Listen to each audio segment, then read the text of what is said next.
Hi, folks. We're lucky enough today in the webinar to have a CEO of one of the picks we've got for the ASX, which we flagged as globally scalable. So Oleg Vonik, you're CEO of Drone Shield. Welcome today. Thank you very much for joining us and giving your insights. So we're not going to talk necessarily, all the investment stuff. This is much more of a thematic style webinar. So, we've been diving into this so far and talking about rising defence budgets, cyber threats, geopolitical tensions, etc. I just wouldn't mind getting your comments generally on the geopolitical landscape at the moment and where Drone Shield fits in with that. We're seeing continued increase in geopolitical tensions, Mark. And I think if you look at human history generally, most of the time we have been in a state of conflict. And since the end of World War II and rise of nuclear weapons, I think we've been lulled into a bit of a sense of false security that things have permanently changed. And I think now we're just back to human nature, as it unfortunately is.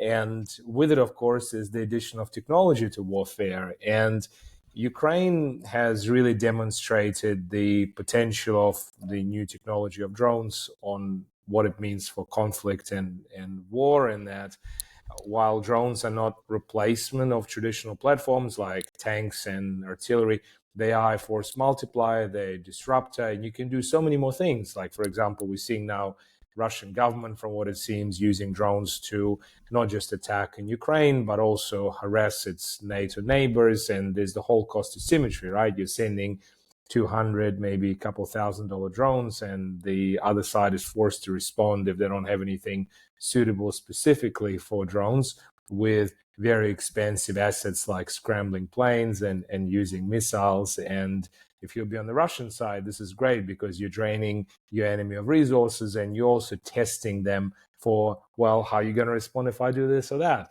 Absolutely, It's a fascinating situation. Yeah, I mean, there was a situation recently where NATO was even talking about that, saying, "Well, we're sending multi-million dollar missiles to take out $100,000 worth of drones, etc." And I think it's always been a case that bigger is better in the defence industry, and that's very much changed, particularly in the last 5 to 10 years. You guys have been crushing it with the counter UAS solutions. So just explain your technology a little bit, and for those who are, not particularly tech savvy, what the advantage is with the Drone Shield's products and technology. So we use multi-sensor approach to detect drones and then different types of technologies to defeat. The core to the detection is the radio frequency. So you're listening for the connection from the controller to the drone, if it exists. So telling the drone where to go, unless it's GPS guided. And then the drone responds by sending the telemetry or its location back to base, or the video feed, and sometimes both, which is the downlink. And we can listen to that and detect the drone and triangulate its location, and even sometimes location of the pilot. The secondary technology we use for our on-the-move and fixed-site systems on top of radio frequency is the radar, which you can think of as a motion detector in the sky. Mm-hmm. And for drones, you need specialized radars, because radars that have been developed for tracking large, shiny, metal-reflective objects in the sky, like airplanes and helicopters, really don't work against small drones being plastic, slow objects flying close to the ground, because you're going to start picking up all the ground clutter like humans, dogs, whirlybirds, trees. And so you need specialized radars. And then you would add cameras potentially. So a camera can be great when it's loose to cue from the RF and the radar to really give you the visual on the drone. And you can see, okay, the drone is carrying a grenade. Okay, maybe my response is different to if it was carrying a camera.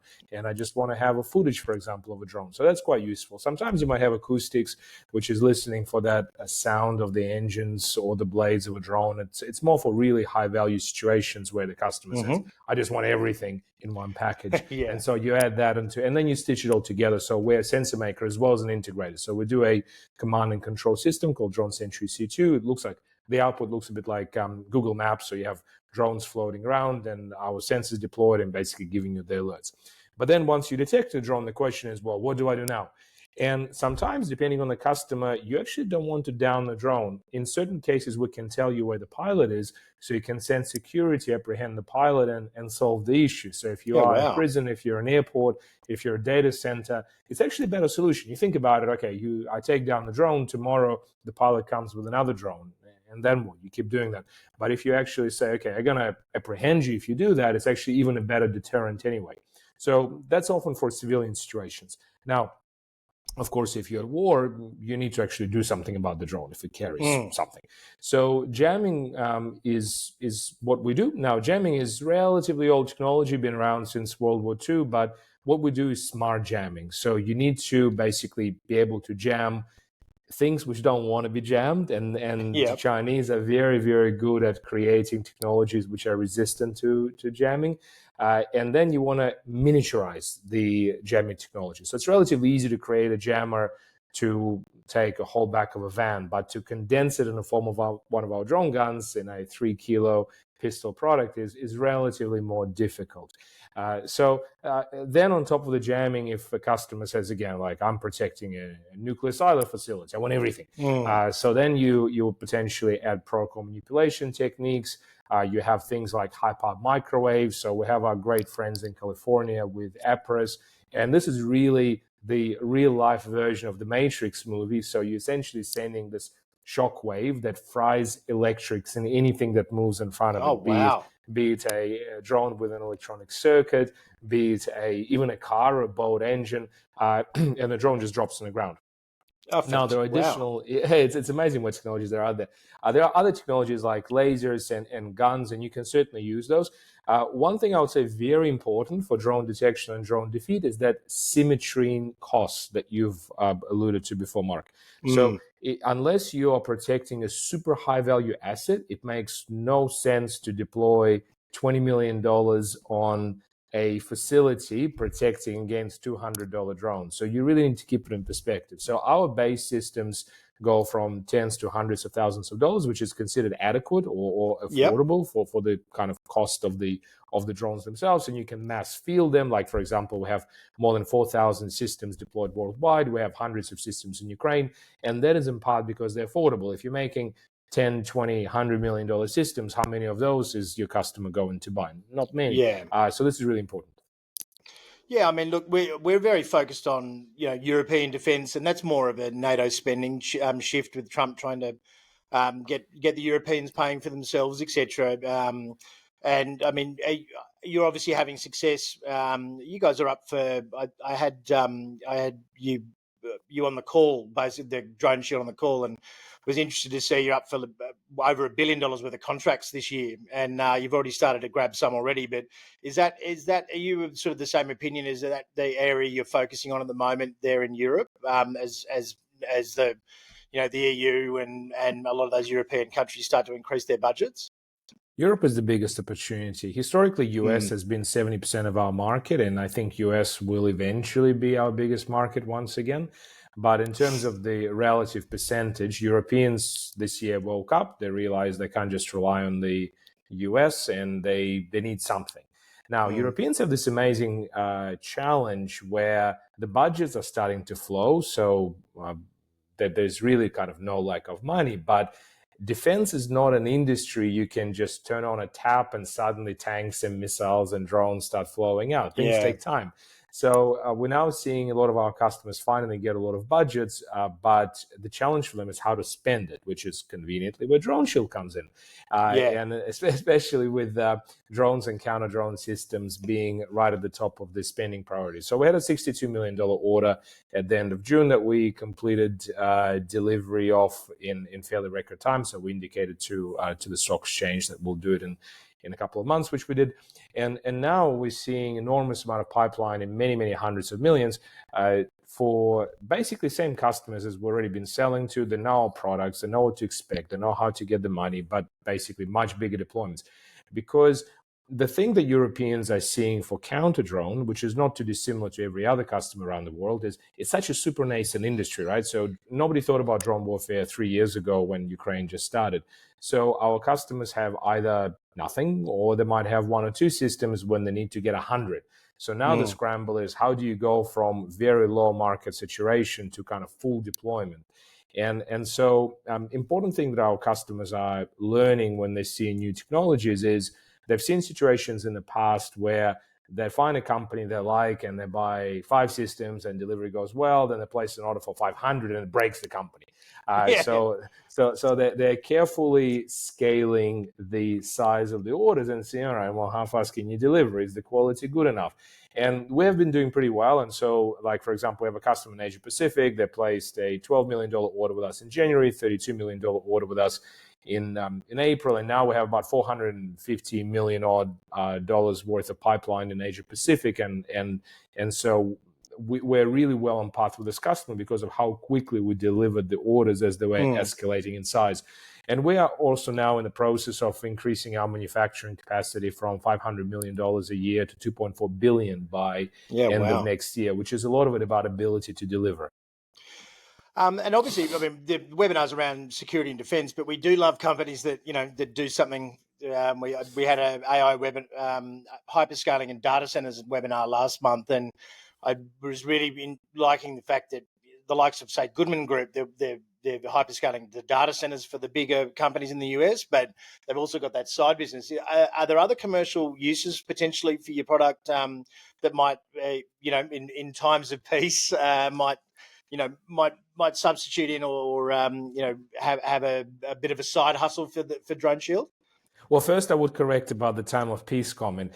Military planners want to buy things during time of peace. It's a bit like, I'm going to say controversial thing. You don't want to be getting a bank loan when you're desperate for one. So same analogy for the military. Militaries want to buy and get ready during the peacetime, not during the war. During the war, it's a bit too late. You messed up if you are urgently procuring during the war.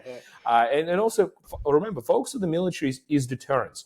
So you want to build up your stocks and show that you're ready during the peacetime. But I think your question about the civilian market. So we think that over the next maybe 5 years, maybe a little more, civilian market has a potential to be as much as 50% of our revenues.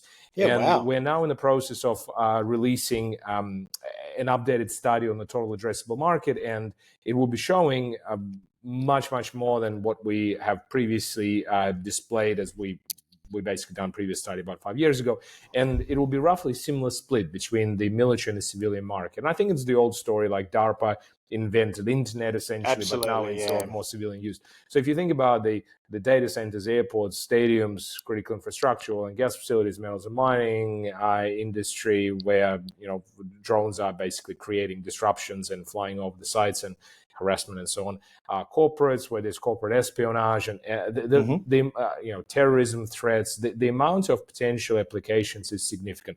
Which is why we released Sentry Civ product, which is our pure subscription-based product a few months ago, which is for, let's say, customers with bigger budgets like airports or data centers. Our defense-grade solution, which would be in hundreds of thousands of dollars, is affordable. But say if you're a stadium and you can only afford tens of thousands a year on a subscription basis, that is where you get Sentry Civ. And we think that also civilian markets are a lot more accustomed to paying for their solutions on subscription basis, as opposed to big upfront and then an element of it being on subscription, which is kind of what militaries would be finding more acceptable. So this is part of our subscription revenue campaign, where we are hopeful to get from current 5% of total revenues being subscription, the SaaS, to hopefully as close to 30 to 40% over hopefully the next 5 years or so.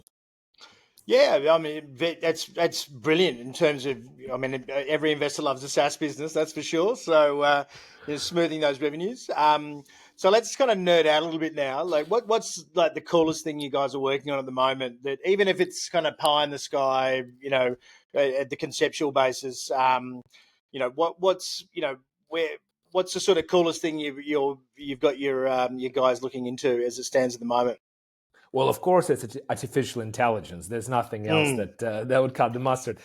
So we started getting into AI about 5 years ago, when we realized we couldn't just keep having the old-fashioned library-based approach, where you basically have like a radio frequency equivalent of a fingerprint that drone communication gives, and then you match it against the library, and that's how you detect.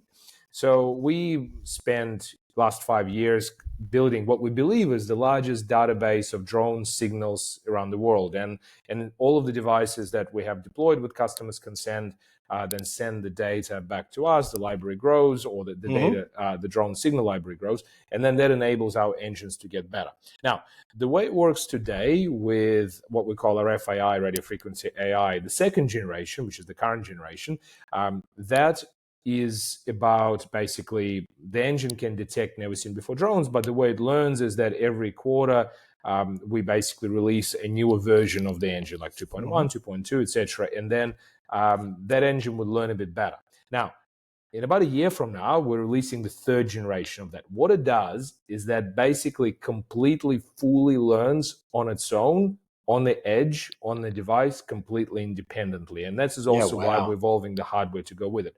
So what it means is that there's now all this conversation about in Ukraine, you basically have full redundancy of anything you throw at the drones every 2 weeks. And I mean, okay, that's probably a bit exaggerated, but it is a rapidly evolving cat and mouse game. Obviously, it's very rapidly evolving, which is why we do quarterly software updates. But this is essentially not even quarterly. This is immediate learning as the device goes. So, so we have now an engineering team of about 300 people, which is the largest counter drone engineering team in the world, and they're all in Sydney, and that's what a lot of them are working on. Oh, fantastic! Yeah, that sounds amazing. I mean, look, yeah, obviously that technology is moving so fast, and you know, I hadn't even thought about. Obviously, you'd have to be pushing quarterly updates, and I mean, sort of back to I think it was something you mentioned just before. You know, that wider spectrum. I mean, how I'd be interested to know how it handles like drone swarms and things as well. Is that is the same technology just with more power used, or are they individual signals across each of them? Then you've got to, and it causes issues, or how do you handle that sort of thing? Because I mean, everyone's seen the videos on YouTube and things like that, but I'd like it'd be interesting to know how that works in real life. So the technology we use for both detection and defeat is equally adequate for one drone as 100 drones. You can think about it maybe like we're having a call, so you have a Zoom call. It's as much of energy for you to talk to one person as 100 people, and or listening to one person as multiple people. So what our devices say, our Drone Sentry device creates is a bubble of protection, a multi-kilometer bubble of protection around the facility. And whether it's one drone or 100 drones that come in, they will all get individually tracked and then defeated at the same time. And it's a bit like every drone would hear the signal in the same way. It doesn't like sap the energy. So, so they're all effective. And this is advantage versus kinetic methods, because obviously if you are kinetically shooting, you go like one, next. And that's then advantage of the swarm, in that it basically says, okay, well, you might kill 50 of us, but the other 20 will achieve the mission. But when you're jamming, it's the same. It's a common misconception that it's just the gun that you guys are producing, and it's where it was a real point of mine too. And I've had to correct people in the past that that may have been the case a while ago. It's not the case anymore. But obviously didn't know about the AI and the auto updates coming. But it kind of reminds me a little bit of Planet Labs when they started commercializing the satellites for the Google Maps and things like that. That story of like it started in military, but rapidly progressed to being that consumer base very quickly. And so, I mean, I'm very excited to hear about that, the commercial side and the civilian side leading up, because I really don't think that's priced in as it stands at the moment. I mean, despite the meteoric rise of the share price recently, I've been asked many times, is it overvalued? And I'm like, well, have a look at Palantir. So if the revenue matches the market cap, then yes, basically, if they're doing the right things. So it's been a bit of a watershed year this year. Like I think you're only about 180 million in contracts 2024 backwards, and then you've just blown that away this year, and particularly with your pipeline as well. So congrats on that. It's fantastic. I think it got to about a 4 billion market cap, I think, yesterday, and we're recording this on the Friday before. But yeah, I mean, is it have we left anything out? Is there anything more sort of interesting you would you want to bring up? You want to raise about what Drone Shield's doing, etc., or does that pretty much wrap it up? I think that's a good summary. So we're excited about the opportunity we have with our customers, where, as I was saying, the install base is so low, non-existent, and there's now a real clear urgency. I think the geopolitics is for real, in the sense that it's not just Ukraine, it's not even just Europe. For example, we are working with South American militaries getting attacked by narcos using drones. Our Asia Pacific customers are being attacked by Chinese drones. We have US bases in Africa being attacked by Al Shabaab drones. US, I mean, you probably heard the speech by the Defense Secretary Pete Hegseth, and he's talking about the need for counter drone solutions. It's truly a global phenomenon, and there are very few people that can do it well. And you have enormous amount of modes. So sometimes people ask me, well, what happens if Raytheon or Lockheed Martin decides to get into this game? And usually it's people that have no idea how Lockheed or Raytheon actually operate.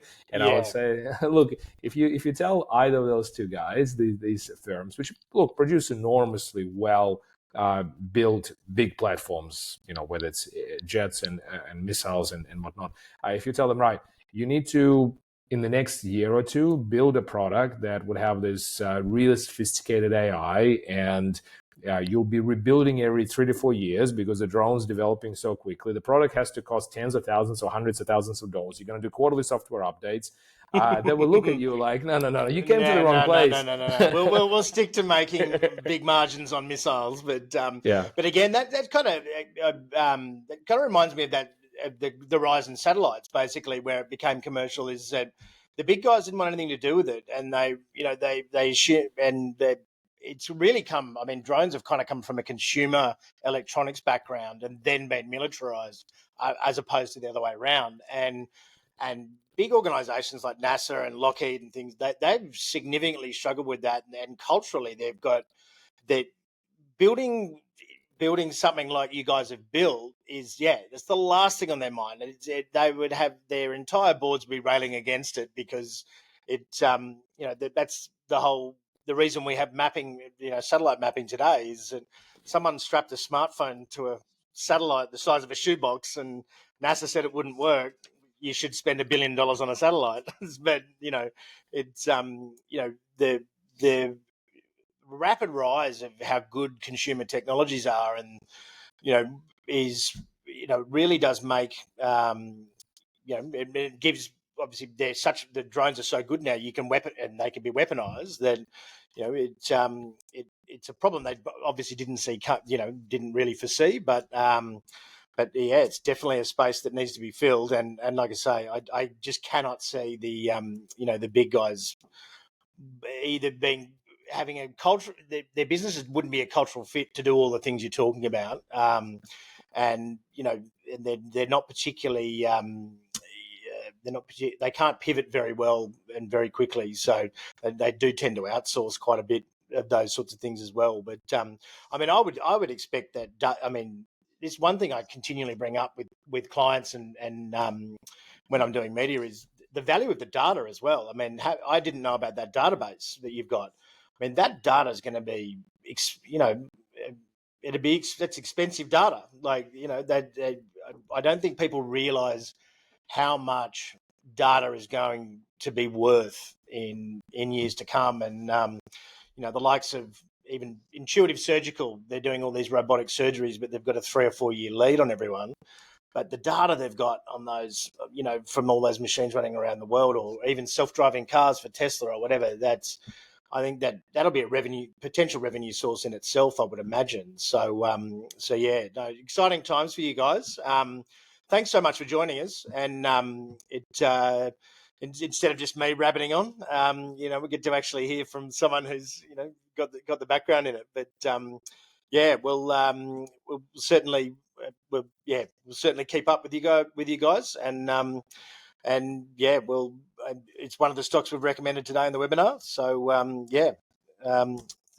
folks, Oleg Vornik, thank you. Thanks for having me. Cheers.